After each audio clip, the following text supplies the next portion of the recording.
Bisakah kami meminta baju kering?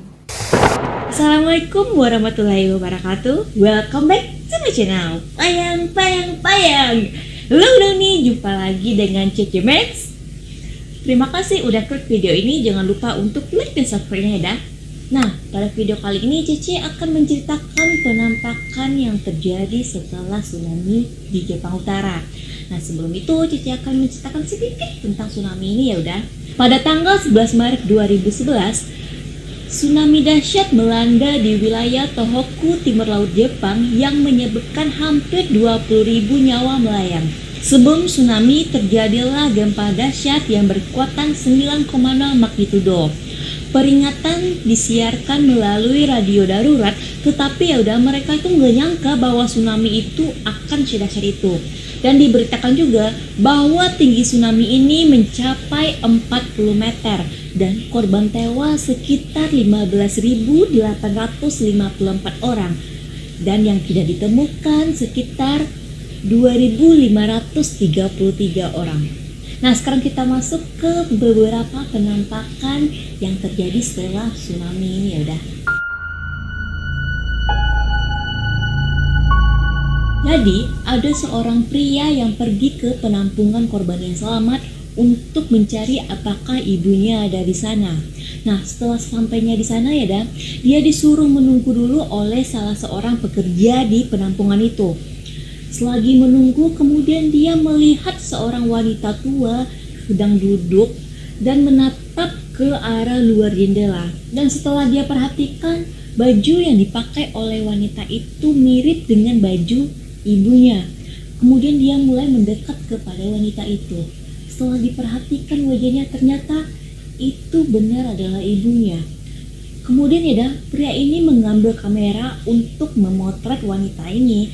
Dia ingin memberitahukan kepada keluarganya yang lain bahwa ibunya itu selamat. Dan tahu nggak dah, ketika dia mencoba untuk memotret wanita itu yang dia pikir ibunya itu, tiba-tiba wajah ibunya itu berubah. Bukan lagi wajah ibunya, tetapi wajah seseorang yang tidak dia kenal dan tidak pernah dia lihat sebelumnya. Kemudian tiba-tiba datanglah pekerja yang menyuruh dia menunggu tadi ada dan bilang bahwa minibus yang ditumpangi oleh ibu wanita ini telah hanyut di bawah gelombang tsunami dan tidak ada satu orang pun yang selamat di dalam minibus itu. Jadi, ibu si pria ini telah meninggal.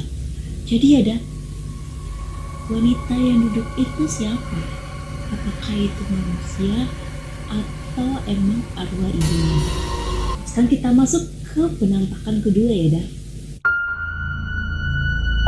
Seorang ibu kehilangan putranya yang berusia 3 tahun karena tsunami. Oleh karena itu, ibu ini menderita stres dan mendapatkan serangan panik. Dia masih menyimpan mainan-mainan yang dimiliki oleh putranya. Pada malam itu, saat makan malam keluarga, si ibu ini ngomong ke mainan anaknya. Dia ngomong seperti ini, "Nak, mari makan bersama." Nah, setelah dia ngomong itu kan dia balik ke meja makan tuh. Dia mulai makan. Gak lama setelah itu, mainan si anak tadi ini menyala sendiri. Nah ya udah, jadi mainan ini ya, dia itu harus menggunakan listrik. Jadi kita kan harus mencolokkan dulu. Setelah itu baru kita tekan tombol untuk hidup ya, ada on off-nya. Tapi berarti kita harus colokin dulu gitu. Nah, gak mungkin kan mainan ini nyala sendiri tanpa adanya daya listrik. Jadi kenapa mainan ini bisa nyala ya udah? Aneh bukan? Nah udah, tahu nggak alasan kenapa si ibu ini ngomong ke mainan ini? Jadi sebelum kejadian makan malam ini ya udah, si ibu ini pernah mencoba untuk bunuh diri. Dan ketika dia ingin melakukannya itu, mainan itu juga nyala sendiri, yang membuat si ibu ini mengurungkan niatnya untuk bunuh diri. Jadi dari sanalah dia merasa bahwa mainan ini ada arwah putranya. Oleh karena itu, setiap dia ingin melakukan kegiatan atau seperti makan malam, dia akan ngomong dulu ke mainan itu, seperti dia ngomong ke anaknya sendiri. Jadi udah si ibu ini gak menganggap bahwa putranya itu telah meninggal, masih hidup seperti hari-hari sebelum terjadinya tsunami. Sekarang cerita penampakan ketiga. Beberapa hari setelah kejadian tsunami itu, ada seorang ibu rumah tangga sedang menyiapkan makan malam, Yuda. Tiba-tiba terdengar bunyi kepokan di pintu rumah.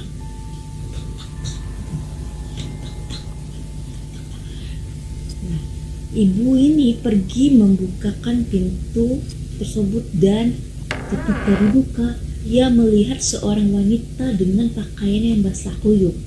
Kemudian wanita ini bilang seperti ini kepada si ibu rumah tangga itu, bisakah saya meminta pakaian kering?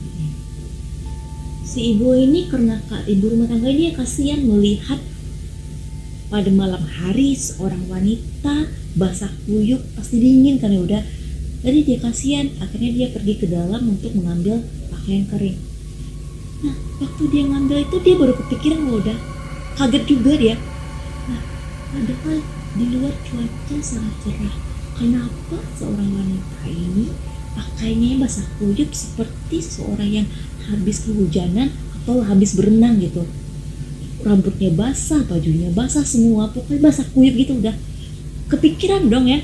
Jadi tapi dia tapi ya sekedar kaget, dia kena kasihan, dia akhirnya balik lagi dan ngasih pakaian kering itu. Setelah memberikan pakaian, si ibu ini bilang dia harus buru-buru untuk menyiapkan makan malam dan kemudian dia menutup pintu. Gak lama setelah itu ya udah terdengar lagi bunyi ketukan di pintu. Si ibu ini berpikir apakah si wanita tadi balik lagi ya. Kemudian si ibu membuka pintu dan udah tahu nggak apa yang dilihat oleh si ibu ini? Di sana berdiri beberapa orang dengan keadaan yang sama seperti wanita sebelumnya, basah kuyup dari ujung kepala sampai ujung kaki.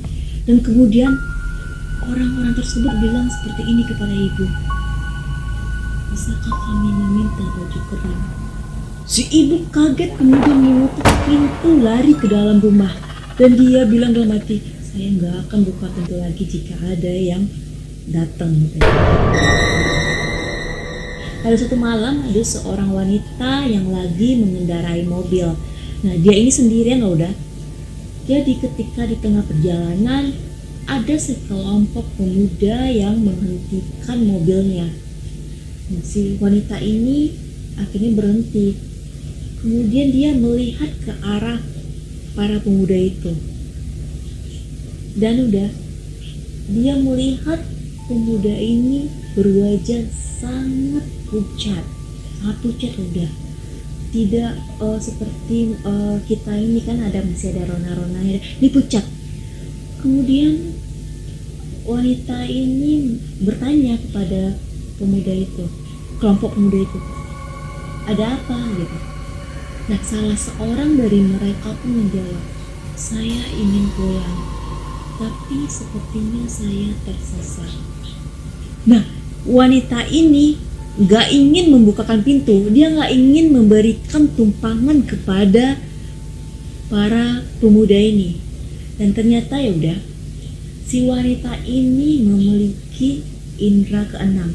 Jadi dia mengetahui bahwa yang menghentikan mobilnya ini bukan manusia. Dia ingin mengabaikan dan segera pergi dari sana. Tetapi hati nuraninya berkata lain udah. Nah, akhirnya dia pun ngomong seperti ini kepada para pemuda itu. Dia menjelaskan kepada mereka bahwa mereka itu telah tewas. Biar mereka itu nggak penasaran lagi dan nggak mengganggu para pengemudi yang lainnya seperti ini. Karena itu kan bisa membuat orang-orang menjadi takut gitu loh udah. Jadi setelah wanita itu berkata bahwa mereka itu telah tewas, para pemuda ini pun menghilang udah. Nah, wanita ini pun melanjutkan perjalanannya. Dan jika udah yang bertemu seperti itu, udah apa yang akan udah lakukan? Apakah udah akan berani seperti wanita tadi berkata bahwa, kau udah mati? Apakah berani untuk ngomong seperti itu? Ini cerita dari salah seorang sopir taksi ya udah, dan menurut beberapa jurnalis bisa dipercaya karena ada bukti fisik yaitu argometer pada taksi. Nggak mungkin dong ya udah sopir taksi ini jalan-jalan ketika argometernya hidup yang membuat mereka harus membayar ongkosnya sendiri. Jadi sopir taksi ini mendapatkan seorang penumpang, yaitu seorang pemuda yang berumur sekitar 20 tahun dan berpakaian, dan pakaiannya itu mantel yang sangat tebal. Kemudian naiklah si pemuda ini ke dalam mobil, ke dalam taksi itu. Sopir ini merasa agak aneh, ada hawa-hawa yang gak enak gitu ya udah. Selama perjalanan mereka nggak melakukan percakapan apapun ya udah. Si pemuda ini nggak mengatakan satu kata apapun kepada si sopir. Sesekali sopir taksi ini juga melihat ke arah pemuda itu melalui kaca spion yang ada di mobil ya. Tetapi si pemuda ini terlihat gini loh, udah tenang dan hanya menatap lurus ke depan gitu. Jadi sampailah mereka di tempat tujuan. Sopir taksi pun menghentikan mobil, kemudian dia menoleh ke belakang untuk memberitahu bahwa mereka telah sampai di tujuan. Yang tahu udah apa yang terjadi? Ketika dia menoleh ke belakang, pemuda itu sudah tidak ada di sana ya udah, nggak ada lagi dia di sana. Sopir pun kaget ya, kemana perginya pemuda tadi? Dia pun pergi buka pintu dan keluar dari mobil. Dia mencari di sekitar, di sekeliling mobil, tetapi dia tidak menemukan siapapun di sana. Penumpang tadi tidak terlihat dimanapun. Mulailah dia merasa agak merinding dan takut ya, karena di dalam mobil tadi juga udah merasa aneh gitu sama si penumpang. Dan tiba-tiba dia menghilang seperti itu. Sopir pun merasa ketakutan dan baru sadar loh udah. Dia pun masuk ke dalam mobil dan pergi dari sana. Jadi gak hanya sopir taksi ini ya dah, beberapa sopir taksi lain juga mengalami fenomena gaib ini. Bahkan beberapa dari sopir taksi ini kehilangan keluarga mereka karena tsunami. Jadi mereka sepakat untuk mengantarkan jika ada arwah-arwah yang ingin pergi ke suatu tempat. Dengan sukarela mereka akan mengantarnya. Kita masuk ke cerita terakhir ya udah. Jadi ada seorang gadis, kita kasih aja namanya Bunga ya udah. Si Bunga ini kerasukan seorang arwah gadis korban tsunami.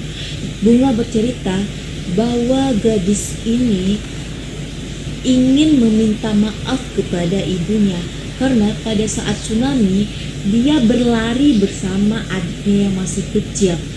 Mereka dikejar oleh gelombang tsunami, tetapi mereka tidak bisa selamat dan hanyut terbawa gelombang. Nah, di sana si Bunga ini gak bisa terus menggenggam tangan adiknya ini. Genggamannya itu terlepas dan mereka terpisah gitu. Jadi dia ingin meminta maaf kepada ibunya karena melepaskan genggaman tangan adiknya ini. Jadi pada saat Bunga kerasukan ini ya udah, ada seorang ibu yang berdiri di sampingnya.